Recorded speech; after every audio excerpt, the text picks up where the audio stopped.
In the beginning, we and Milagro had excellent services beginning about 2 weeks after she came home from the NICU. We were exposed to early and active learning immediately by Carol Martin of the Castro Valley Unified School District. We made our own little room modeled after the one brought to our home by Elizabeth Bates of Blind Babies Foundation. You may be familiar with tools like a resonance board. My husband made a beautiful one, 4 foot by 4 foot, from a diagram provided by our BBF counselor. Milagro loved the feedback of many objects on the resonance board.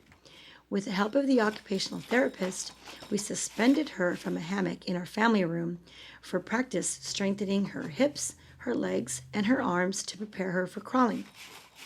We then combined these two activities, added an SF board also bought by the OT, and set her free to explore space. Here she is at about 1 year old or 8 months corrected age.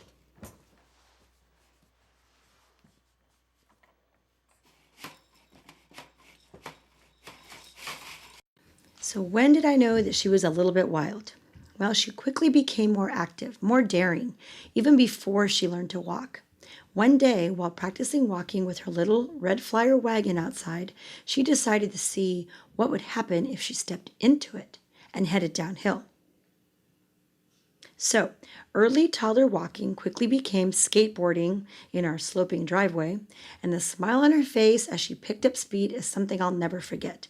Here she is a few days later, after a helmet became required, fighting the helmet as my mother supervised.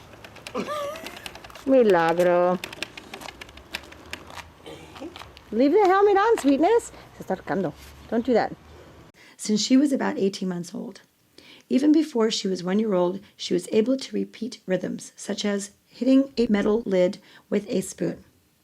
Because my husband and I are both musicians, we both play the trombone. It's only natural that Milagro can already blow perfectly through a trombone. It's her new love, the things she asks to do every day after school. I believe there is a very strong connection between the wild physical things she has mastered and actively making music. For her, as you have seen, it's all about doing. Just listening passively is just not her thing. Unfortunately, too many places just play music for kids and do not encourage the making of music. And this is true in some preschool environments. So don't be surprised if in 14 years you hear of a crazy trombone player in the Count Marching Band who just happens to be blind. It could indeed happen. Again? It's again, slide it.